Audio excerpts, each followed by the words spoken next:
While paddle boarding yesterday evening. Sure. Kenora OPP divers have located the body of a man on Lake of the Woods who disappeared while paddle boarding yesterday evening. Police.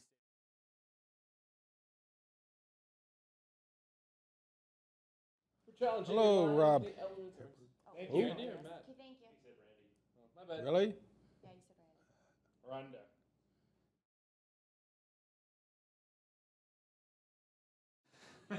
Starting at 8 on Psych, when Gus babysits Rachel's son, a simple trip to the circus turns deadly.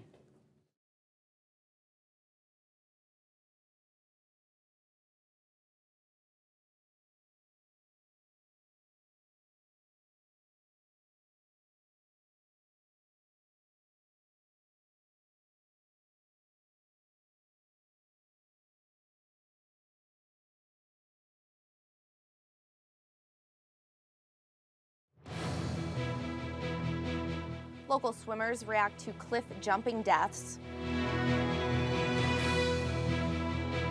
More sexual assault charges against Jeff Paxton.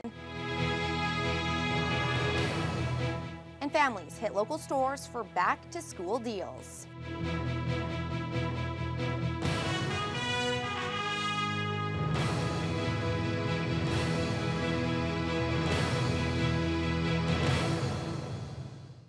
Good evening and thank you for joining us. Kenora OPP divers have located the body of a man on Lake of the Woods who disappeared while paddleboarding yesterday evening. Police say the 52-year-old Manitoba man fell into the water and didn't resurface. It's the latest in a recent string of drowning deaths throughout northwestern Ontario. The body of 31-year-old Jordan Desfossés was recovered yesterday after his canoe tipped over on the Cam River on Saturday. And 2 other people died after cliff jumping at Silver Harbor on Lake Superior this weekend. 26-year-old Marlene Fox and 32-year-old Kevin Spade have been identified as the victims. Handwritten tributes to the pair now grace the rock from which they jumped. Many visitors to Silver Harbor today expressed sadness in the wake of the tragedies. Some people we spoke to, though, still regard cliff jumping as a safe activity if the water is calm. But for Carlos Berenitos, who's visiting the city with his family from Minneapolis, it's simply not worth the risk. We were going to be doing some bouldering and possibly jumping off the cliffs, but we heard that what happened, so I decided not to do that, but just for the safety of my daughter, that I don't want to take a chance. Ted Walter, a frequent visitor to the Silver Harbor Conservation Area, says he'd like to see something as simple as a sign put up to warn people of the dangers of cliff jumping in the area. I really think that sometimes even the obvious should be stated clearly, as a warning or take heed please because, cautionary reasons and your safety, etc. Officials with the Lakehead Region Conservation Authority, which maintains the area, and the municipality of Shunya have declined to comment on the matter. A new energy plan has been released for portions of the region expected to see some of the highest electrical growth in the province. The global demand for minerals and above average population growth in remote northern communities are behind the need for the new study. Dennis Ward has the details. The Ontario Power Authority have been looking at the electricity needs of areas north of Dryden, including First Nation communities and the Ring of Fire. The plan calls for upgrading and building new transmission lines from Dryden to Red Lake and Pickle Lake. There is also a plan to connect 21 remote communities. Common Voice Energy Task Force co-chair Ian Angus says the study shows the OPA is listening, but adds it's frustrating it took this long. 5 years ago, Musselwhite mine officials met with then Minister Smitherman, who gave orders to Hydro One to find a solution to Musselwhite's lack of power. And so here we are 5 years later, they're finally getting around to developing a comprehensive plan for that area. It just speaks volumes about how much the OPA has ignored the reality of northwestern Ontario. The estimated cost of the 2 new lines are roughly $265 million in the near term. The medium to long-term plan slated for 2017 through 2033 calls for a new line from Pickle Lake or Marathon to the Ring of Fire. First Nation communities would also be connected to the grid at this time. The OPA believes that could save $500 million in diesel costs over 40 years. Angus says it makes financial and social sense to connect them to the grid. the longer that they're not connected to the rest of us, the longer they'll be isolated. So let's build the network. It makes sense to feed it off of Red Lake, Pickle Lake, and Long Lac through Greenstone, providing a series of loops up there so that there can be a continuation of supply. And we know from experience on the James Bay that there will be economic growth. There is currently a comment period on the plan. Angus says the task force will try to strengthen it and get it implemented as soon as possible. Dennis Ward, TBT News. An investigation is underway following a train-pedestrian fatality last night in Hudson, west of Sioux Lookout. OPP were called around 10 o'clock last night following reports a person had been struck by a train. 47-year-old Arnold DeRuin of Sioux Lookout was pronounced dead at the scene. The OPP and CN Police are investigating. A Thunder Bay man is facing more than a dozen additional charges for alleged sexual assaults of young boys. 46-year-old Jeff Paxton was first arrested last year and then had more charges laid against him in July. And the Criminal Investigation Branch of the Thunder Bay Police Service has now laid 13 additional charges against him. Police say the alleged victims range in age from 7 to 14 when the assaults are said to have occurred. Police spokesperson Chris Adams says this brings the total number of charges to 23 and the number of victims to 11. With 5 additional victims. In the previous charges that were released a couple of months ago, those involve 6 separate victims. In this case, now building to these 13 charges, there were 5 additional victims who had the courage to come forward and help investigators piece it together. The charges stem from incidents that allegedly occurred between 1983 and 2004. Paxton remains free on bail and he will appear in court tomorrow to face the new charges. Well, it's a happy ending for Thunder Bay's Habitat for Humanity following what could have been a crippling theft. A silver 3/4-ton Dodge pickup truck was taken from Habitat's Restore location on Squire Street Friday night. The theft forced the organization to halt its mobile operations such as pickups, deliveries, and salvage operations.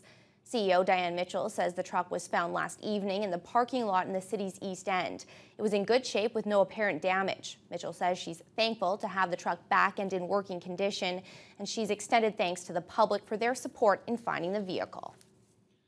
Thunder Bay's 2 MPs are fired up over the Prime Minister's decision to request a proroguement of Parliament from the Governor-General. Many are calling it a distraction tactic as Harper is still under fire over the Senate expenses scandals. Nate Jones reports. There will be a new throne speech in the fall. Obviously, the House will be prorogued in anticipation of that. It's a move that Harper has used before. The announcement came Monday while the Prime Minister was in Whitehorse on a tour of the Northern Territories. Right now, the next sitting of the House is set for September 16th. But if the Governor-General gives the nod to Harper's plan to prorogue the Parliament, MPs won't be back until October. Local MP Bruce Heyer has long been a critic of Harper's agenda.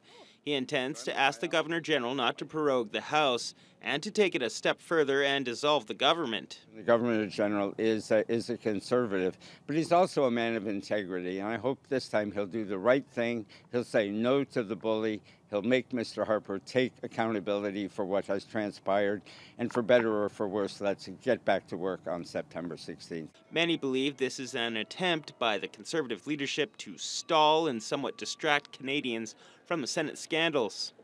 Some believe it could be the Prime Minister's office taking a break to refocus in time for a throne speech in the fall. Thunder Bay Rainy River MP John Rafferty says Harper's track record with prorogation is suspect. The last time, of course, everyone remembers, which was to avoid the government falling, and we were prorogued for a couple of months, and so Canadians just simply don't trust Mr. Harper to be doing it for the right reasons. Whether the Senate scandals will affect the Conservatives' grip on the government remains to be seen. Both Heyer and Rafferty believe that Canadians are suspicious of Harper's motives and that the truth will be told in the numbers. Nate Jones, TBT News. Well, it's that time of the year when students of all ages begin to wrap up their summer activities and begin getting ready for the start of a new school year. Local stores are filled with shoppers looking for the perfect binder or new backpack, but as Courtney Rutherford reports, it can be a pricey endeavor for the parents. Probably between $100 and $150. Meredith Mio, along with her 2 daughters, are filling up their carts quickly. Shopping for school supplies for 2 kids can ring up quite a bill. The schools her daughters attend have provided lists of things both girls need, and it adds up pretty quickly. It can get pretty expensive once you get all of the supplies that they need. It's not just pens and pencils. You have to worry about the binders and paper and highlighters and all kinds of things. It can get pretty pricey. According to a survey funded by the Bank of Montreal, the average Canadian spends close to $428 per child each year on school supplies. It doesn't come as a big surprise that stores like Walmart say it's their busiest time of year.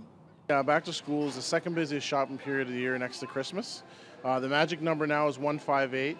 That means one mom will take 5 trips over the next 8 weeks to do her back to school shopping. Meanwhile, it's a similar story over at Staples. Pasquale Coclamiglio is the local general manager. He says the store boasts themselves to be the city's back-to-school expert, adding that they prepare for this time of year for months leading up, and they don't predict it slowing down anytime soon. Thunder Bay tends to be a late last-minute type shopping experience. They usually, starting mid-August to about mid-September, is absolutely very busy, very insane. That's typically when people shop. As for the Mio family, the total cost of their supplies was a little more than they expected.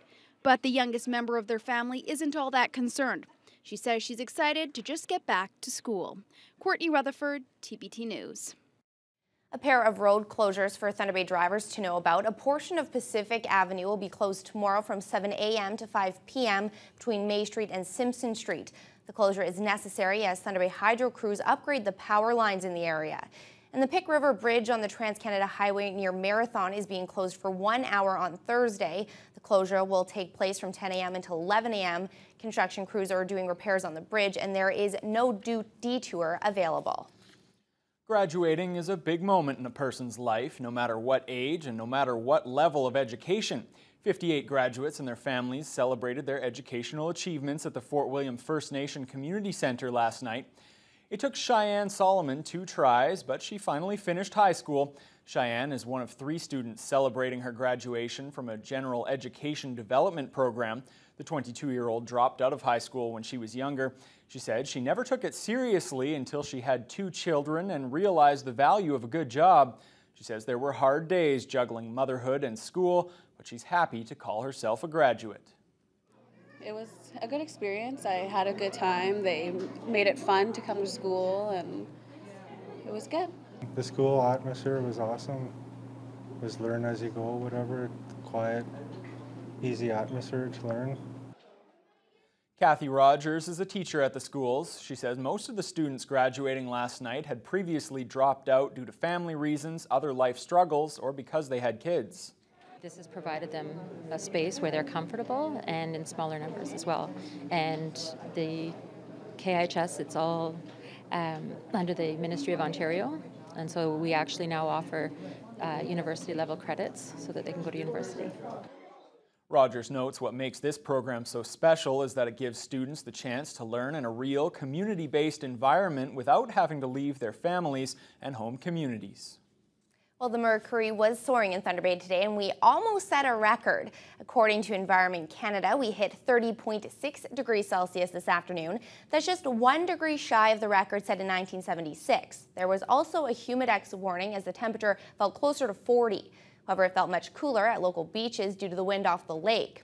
Meanwhile, officials at Kekabeka Falls Provincial Park are alerting the public that it is unsafe to swim at their beach. Ontario Power Generation has altered its hydro dams, causing high water flow on the Cam River and the falls. And the assistant park superintendent says the water is moving too fast for swimmers. So the signs were posted Monday morning.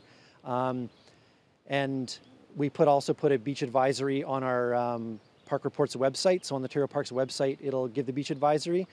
So we post signs at the beach, at the pay and display machine by the gatehouse. And the website advisory, and then our staff are also notified to inform visitors coming in that the beach is unsafe for swimming. The beach is expected to be closed until September. It's unfortunate. You could certainly use it today. Well, we definitely could. And you know, I don't say this very often, but Matt, I actually felt sorry for you last night. I heard you had to play softball in this searing weather, and for those who have to play baseball tonight, good luck. Yeah, you feeling sorry for me, Randy? I don't know if I've ever heard that one before, but yes, it was quite a bit warm last night, and it will remain that way this evening as well. But again, today's high, as you just heard in the previous story, we almost hit a record 31 degrees we got to today. Humidex of 40. Yes, it was scorching outside today. Hopefully you didn't get sunburnt, and hopefully you didn't spend too much time outside if you were in the pool or something like that, or swimming elsewhere. That wind gusted up to 36 kilometers an hour as well. But again, mainly sunny skies. As we have a look at what's happening across the region right now, those hot temperatures, yes, are just the same across the country. 32 in Dryden is your hot spot right now, but look at all the 30s all the way across the boards. Not so much. Greenstone 28, Marathon a little bit cooler at 21, Sault Ste. Marie down at 27. But I do have some severe thunderstorm watches and warnings to tell you about right now. Lake Nipigon, in the area, large hail, damaging winds, heavy rainfall possible with this storm. This is now a warning. The storm is actually in Fort Albany off of James Bay. So this is where the storm is right now, where meteorologists are tracking it. There's a warning as well, but Hearst, Kapuskasing are all under a severe thunderstorm watch as we speak right now. Thunder Bay tonight only going to be 18, so it's going to continue. That heat's going to continue to be warm tonight. Mostly cloudy. A possible thunderstorm we could see this evening, and that'll continue into tomorrow morning. That wind going to stay gusty up to 32 kilometers an hour. Tomorrow is where you see that really strong thunderstorms that we could see popping up in our city over the course of the region as well. And then also as we move into late into the week, that finally going to get some relief from that heat as the jet stream drops down, some cooler air coming down. But I will have more details on that coming up later in the news hour. Thanks a lot, Matt. Well, a Southern Ontario community stands behind the victim of a shocking display of intolerance. We'll have that story and more coming up for you right after the break. You selfishly put your kid outside every day and let him be nothing but a nuisance and a problem.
An Ontario community is rallying around the family of a 13-year-old autistic boy after his grandmother received an anonymous letter telling them to either leave the neighborhood or have the boy euthanized. Brenda Milson says she was shocked when she read the letter, which arrived in her mailbox on Friday. Michelle Chung reports. That's the sound of a happy 13-year-old. But one person doesn't like the way Maxwell Begley expresses himself and sent a letter to the boy's family. You selfishly put your kid outside every day and let him be nothing but a nuisance and a problem. Carla Begley's son is autistic and often sleeps over at his grandmother's because Carla suffers from multiple sclerosis. The letter was sent to the grandmother and goes on to say, "That noise he makes when he's outside is dreadful. It scares the hell out of my normal children. Do the right thing and move or euthanize him. Either way, we're all better off. Sincerely, one pissed off mother." I was shaking and crying, and I just couldn't believe it. Brenda Milson was so upset that someone in her small community of Newcastle would send her the letter, she called police. The police say the contents of the letter are not enough to meet the level of a hate crime. It still makes this a very disturbing situation. It's something that's obviously bothersome not only to the family but to the neighborhood and to the police. And we're going to work hard to try to figure out who sent this. When some of Milson's neighbors heard about the letter, they went door to door to try to find out who would write such a thing. They didn't find the author, but Maxwell's family says that they're overwhelmed by the public support. But the goodness that people have shown in the support, like worldwide. Begley says as horrible as the letter is, the attention has highlighted what families of autistic children go through. I just want people to be more aware that these kids, you know, they just want to be accepted and loved, and they're normal children, you know, even if they don't talk, they understand. Maxwell doesn't know about the letter. His family says he thinks he's gotten all this attention because he's special, something his mother won't dispute. Michelle Chung, CBC News, Oshawa. The Prime Minister's swing through northern Canada has been putting a focus on mining and resource development. And today, Stephen Harper talked about his government's ongoing support for training in that area. Julie Van Dusen has more. I work for De Beers up at Snapley. Which is? Right there, yeah. Stacey McSwain is a college graduate trained in the north, now working in a diamond mine. She exemplifies what Stephen Harper came here to promote. Much of the North's treasure is underground. Harper is pushing mining investment and skills training to help the North prosper. And current estimates show that by 2017, the mining sector will create thousands of new direct and indirect jobs in this territory alone. So northern mining has the potential to permanently change many lives for the better. The program highlighted today will cost $5.8 million over 2 years and is training 400 Aboriginal participants to work in the mining sector. The North has a booming young population, and a smiling Harper found himself surrounded a lot by kids. These ones crowded around the back of a Hercules posing for photos. I want to take umbrage with the preamble of the question. But Harper became testy when he was asked why he wasn't focusing as well on social problems that plague the North. This is direct support to people, including Aboriginal people in this territory, that will put them directly into jobs that will immediately benefit their lives. Meanwhile, the plan Harper revealed yesterday to prorogue Parliament continues to raise the ire of the opposition. He's hiding. He doesn't have the courage to face Parliament. And that's the problem with Stephen Harper. He's a bully. He always centralizes power. But when the time comes for him to answer for what he's been doing, he runs and he hides. Stephen Harper wants this trip north to put his government in a positive light. But it's clear that his decision to delay Parliament has given the opposition a new reason to criticize his government and question his leadership. Julie Van Dusen, CBC News, Ottawa. A Toronto police officer made his first court appearance today, charged with second-degree murder in the shooting death of a young man on a streetcar. Ron Charles reports. Toronto Police Constable James Fursillo was shielded by the tinted windows of this van as he arrived through the prisoner's entrance behind Toronto's courthouse. Inside, he made a brief court appearance before his bail hearing was sent a few blocks away to Superior Court. Mike, you Both his lawyer and the head of his union spoke on the courthouse steps. He's obviously upset and, very stressed by this whole incident, and let his counsel speak a little bit about that. Yeah, I mean, it's obviously a life-changing incident for him. The incident ended the life of Sami Yatim, an 18-year-old holding a knife on an empty streetcar.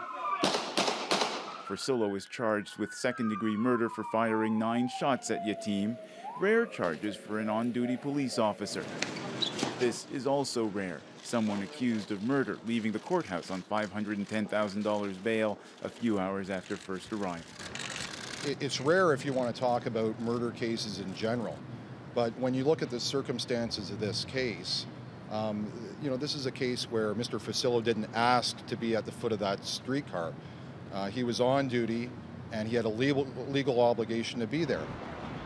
Lawyer Selwyn Peters specializes in police law. At different times, he's represented officers up on charges and families of people killed by police. He says convicting a police officer for murder will be a hard sell in court. Jurors are very reluctant to convict police officers, especially when they're acting in the course of their duties, and they present a subjective basis for using force, particularly lethal force. Fursillo's next court appearance is September 30th for a pre-trial hearing. Ron Charles, CBC News, Toronto. 2 Canadians arrested in Egypt on Friday have been ordered to be held in custody for 15 days. Foreign Affairs officials continue to work on their release. Reports in Egyptian media say the judge ruled that the 2 men, along with 7 other foreign nationals, must be detained as prosecutors examine the case. It's believed that John Grayson of Toronto and Trek Lubani from London, Ontario, are among dozens of people accused of storming a police station and being involved with the Muslim Brotherhood. Meanwhile, the crackdown widens in Egypt.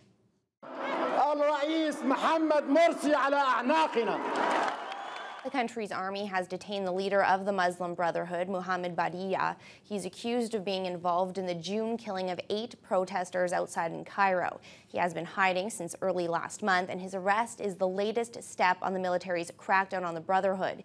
He and his deputy are to go on trial later this month. The battle over religion in Quebec is heating up again.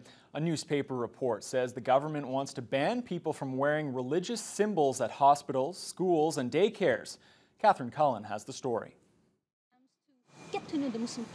For Kathy Malas, this is no abstract political debate. She works in a hospital and has no intention of removing her headscarf, even if the government insists. Very hurtful. I'm very saddened to even think that government can have this kind of discourse. Is he thinking of the impact it has on people? Quebec's citizenship minister has been preparing what he calls a Charter of Quebec values. It was already expected it might ban members of the civil service from wearing visible religious symbols, all in the name of secularism and equality.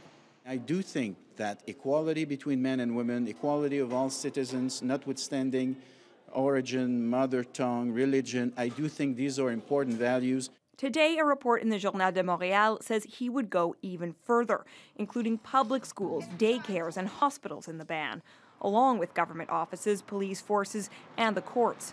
The government isn't denying the report, just saying it won't release its proposals to the public until next month. The topic is a familiar one to Quebecers. 5 years ago, the province held a public commission on religious accommodation. One of the men who chaired it calls this new potential extension of the ban monstrous. It just is a terrible move, a gratuitous move of exclusion, because they aren't going to do anybody any harm, by definition, if it's functionally okay. And they're just told that they can't be treated like everyone else in the society. It's not clear whether the minority government can pull off its reported plan. Today, opposition parties said they don't support what they read in the newspaper. There's also the question of whether such restrictions could withstand a legal challenge. Catherine Cullen, CBC News, Montreal. Kensington Palace has released the first official pictures of the royal rascal, Prince George, and the snaps are a rather informal family affair. In fact, it was the Duchess of Cambridge's father, Michael Middleton, who got behind the lens to capture the whole family. Prince William, Catherine, little George, as well as their black Cocker Spaniel Lupo and the Middleton family's golden retriever, Tilly. The pictures were taken in the garden of the couple's unofficial royal refuge, the Middleton family home in the small village of Bucklebury. Happy family. Yeah, good looking family. Let's take a look at the day's markets now. The TSX jumped 82 points to 12,670. The Dow slipped roughly 8 points to 15,200. And the Nasdaq gained 24 points to 36.13. The Canadian dollar closed at 96.26 cents US, down 4/10. Gold rose almost $7 to $1,372 an ounce, and crude fell $2 to close at $104.96 per barrel.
Well, the Toronto Blue Jays certainly need to start winning some games against AL East opponents. Randy, they were in New York today to take on the Yankees, and it's a place where they really haven't had a lot of sustained success. No, they had lost 9 in a row in New York, and they've won only 1 of 10 games against the Yankees this season. It's not so good. And when you do that, you're not going to get to the playoffs. You're not winning the Blue Jays. No. Yes. Yeah. Before we get to the lowlights, because there are no highlights, Major League Baseball has suspended Red Sox pitcher Ryan Dempster 5 games for hitting Alex Rodriguez with a pitch over the weekend. And now to the lowlights. After a day off, the Jays hit the Bronx to battle the red-hot Yankees in a day-night double dip. New York entered the matinee game having won 7 of their last 10.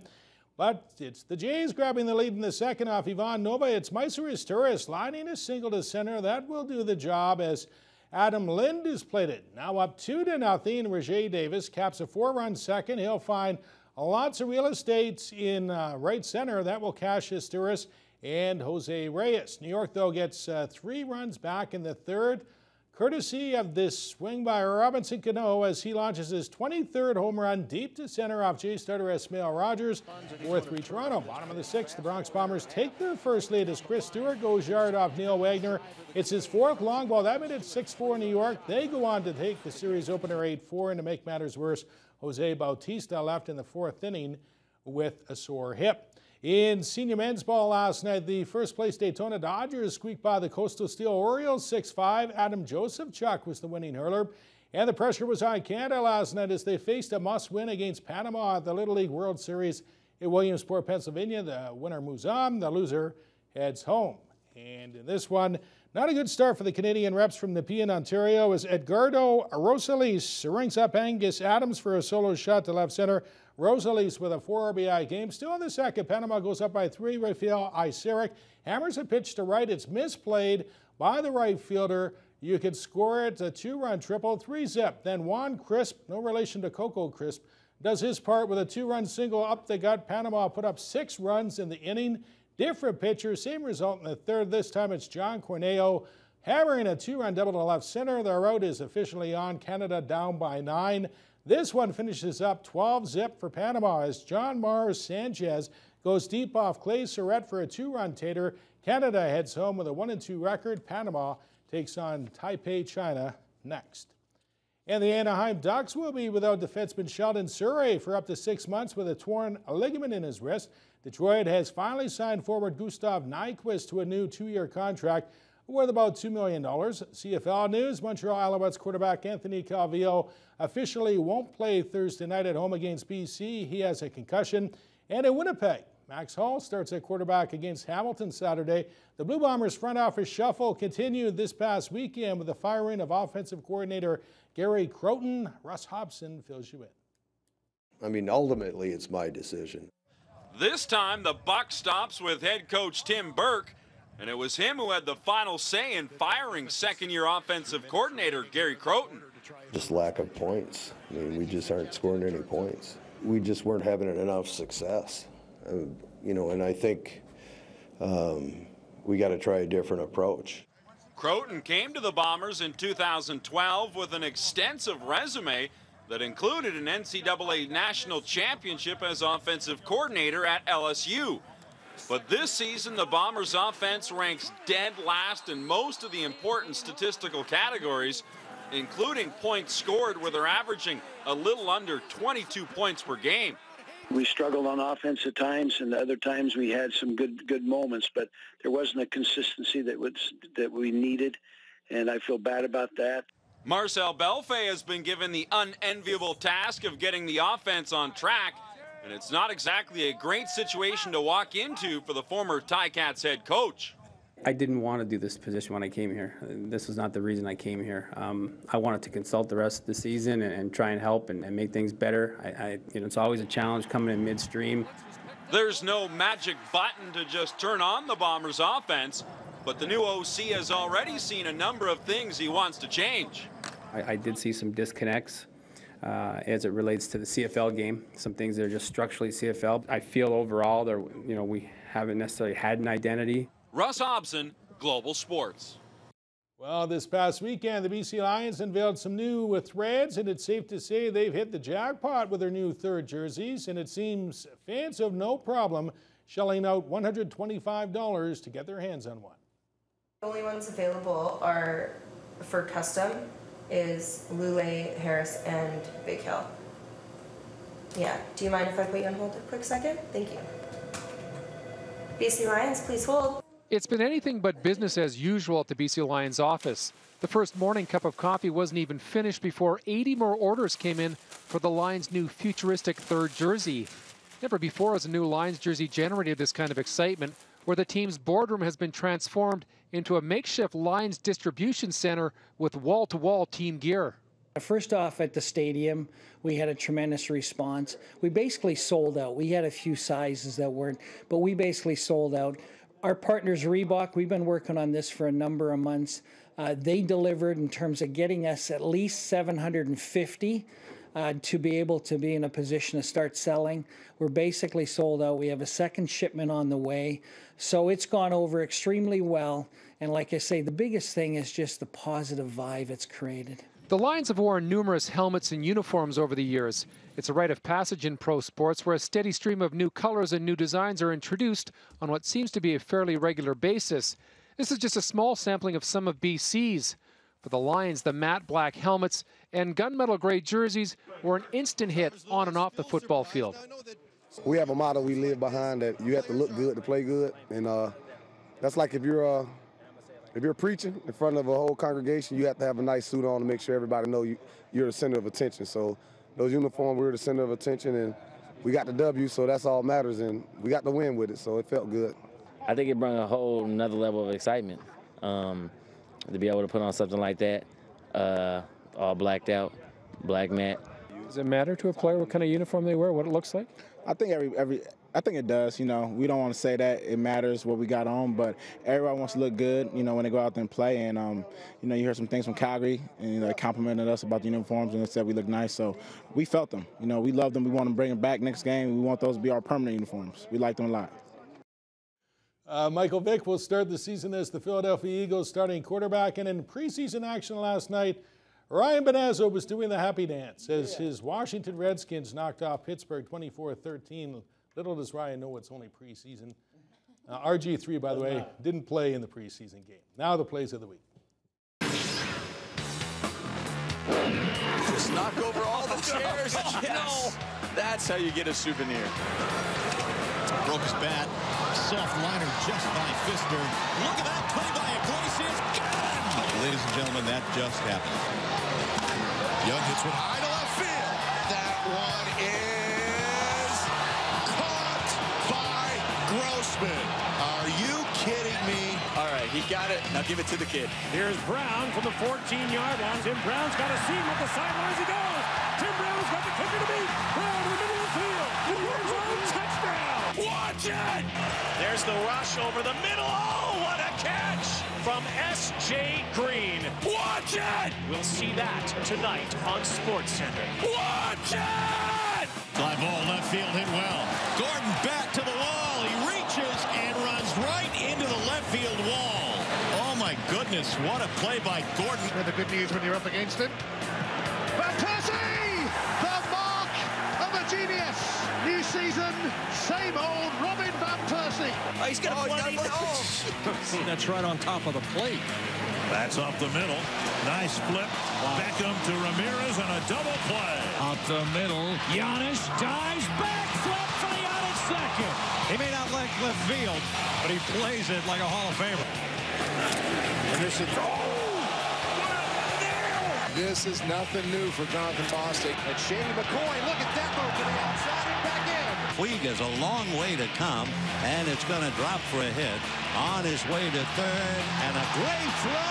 Got him. Holy mackerel, what a throw. Looks like a hammerhead snapping up a mackerel. Got it.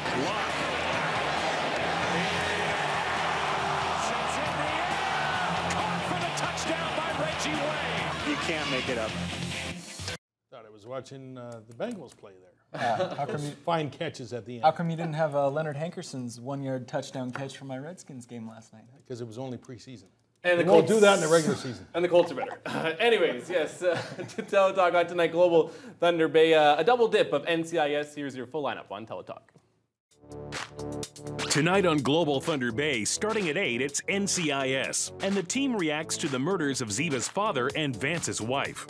Then on NCIS Los Angeles, an investigation into sleeper agents could expose Sam's past. And at 10 on Elementary, a British criminal with ties to Sherlock's past shows up in New York. Over on CKPR Thunder Bay at 7:30, grab a cuppa with the gang from Coronation Street. Then at 8, Rick dances with Alice in Wonderland's Mad Hatter on the Rick Mercer Report. At 8:30 on 22 Minutes, illusionist David Blaine finds magic at Tim Hortons. And at 9 p.m., Bobby must keep a troubled rock star from falling apart on Arctic Air. Teletalk is brought to you by Points, the traffic ticket specialists.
So far, it's been a pretty less than ideal summer, but that's not the case this week, Matt. It's been absolutely beautiful. Some would even say too hot. I'm not one of those people. But. Yeah, it's tough to complain about that right now, that it'd be too hot at this point. But hey, something about me doing weather and somehow ends up being nice. So not saying anything anyways. Okay, again, as Holly just mentioned, today's high, 31 degrees. We got up to a humidex of 40 as well today. I had this earlier, but a very hot day in Thunder Bay and the surrounding region, but that humidity and all of that heat is causing some instability.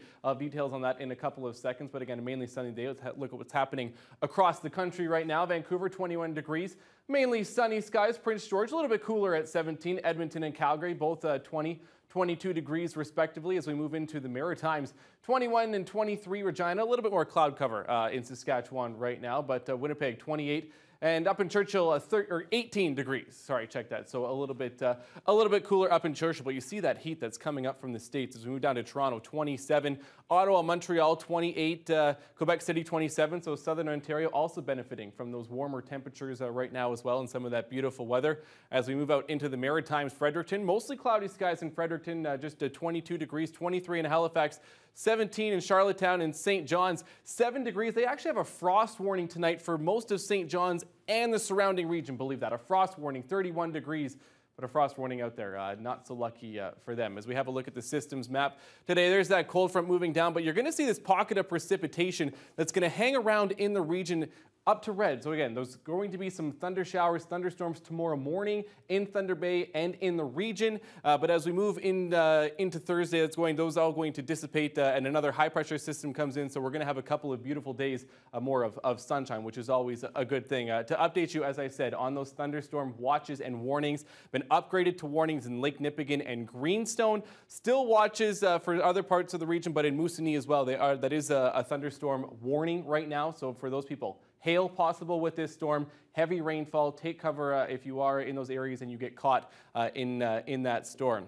As we have a look at the region tonight, there is that rain that we've been talking about in Greenstone tonight, 17 degrees. The temperatures are going to remain, again, fairly warm for this time of year as well. But again, that wet weather will find some of the region. Again, that's going to continue, as you see, for most of the region tonight into tomorrow morning. Temperatures looking good, but as we go and move into tomorrow afternoon, those thunder showers will hang around for the morning, parts of the morning, but as we move into the afternoon, some more beautiful temperatures. And the best thing for people around the region, not going to be as humid, which is definitely a good thing. That humidity is going to get out of the region, so those temperatures are going to feel much more like they would normally.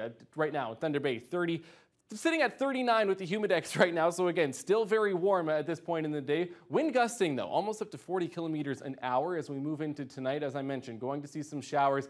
A possible thunderstorm as well tonight, 18, so it's going to be warm. But again, be prepared for some showers tonight. Winds gusting up to 27 kilometers an hour coming out of the southwest. As we have a look at your day tomorrow, 21 degrees at 8 a.m. Yes, it is going to be one of those days. Tomorrow around noon, 24 degrees, and then 27 by late in the afternoon tomorrow. But again, not as humid. That's the one thing to remember, I think, at this point. And for the next few days, not going to be as much humidity in the air as we've seen today and the past previous days. As we have, again, look, 60% chance of showers. That's going to be in the morning as well. Those showers will dissipate towards tomorrow afternoon, but there is a UV index of 7 tomorrow as well. Thursday, 24, mostly sunny skies. Friday, again, similar temperatures, and we're going to be right around partly cloudy. Going to drop down a little bit cooler, though, those first couple of days as you saw that cold front move through. Saturday and Sunday, though, looks okay right now, but we have about a 60% chance of showers on both days and a possible thunderstorm Saturday night moving into Sunday. So the weekend is hit or miss right now, we'll see, but hopefully that sunshine will continue for the next few days.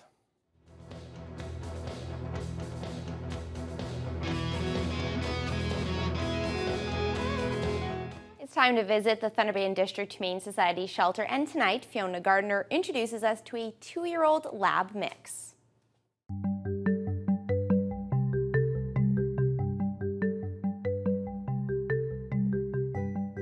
Hi, I'm Fiona Gardner, and this week's Humane Society Pet of the Week is kind of a heavy breather. This is Tuco, who is a 2-year-old lab cross. Now, Tuco here has a lot of energy. He is looking for a home where you want to spend a lot of time with him running and playing and really working with them. He pulls a little bit on a leash, but he's basically a very gentle boy. He is not a fan of cats. In fact, he thinks they are the enemy. So let's keep him away from the felines. But kids would love to play with this boy. Come meet Tuco today at the Humane Society. Your Pet of the Week has been brought to you by Thunder Pet. Expert advice and high-quality pet food within your budget. Well, when you're driving a vehicle at night, you're typically on the lookout for other cars on the road. Sometimes deer wander on the road. We're not typically on the lookout for fireworks exploding at street level. But if this next story tells us anything, maybe we should be. Stay with us.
Well, it seemed like a quiet nighttime ride for this motorcyclist in England when suddenly a firework shot into the street.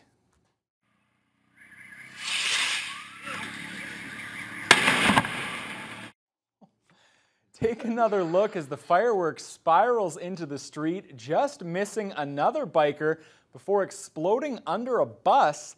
Turns out it came from a nearby wedding celebration. Frightening, but at least no one was hurt. Could have been a lot worse. Yeah, you definitely don't look for that when you're driving. Yeah. It makes some spectacular videos. We're going to recap our top story. Well, there is another drowning in the region. The OPP have located the body of a Manitoba man who drowned last night in Kenora while paddle boarding on Lake of the Woods. And the Jays are in New York playing the Yankees in a twin bill. The nightcap goes tonight. They've already lost game 1, 8-4. Yeah, beautiful temperatures tonight. Those will continue for the next couple of days. Chance of rain, though, tomorrow morning, so watch out for that. And that'll do it for your early look at news, weather, and sports. We'll see you tonight on The Late Edition.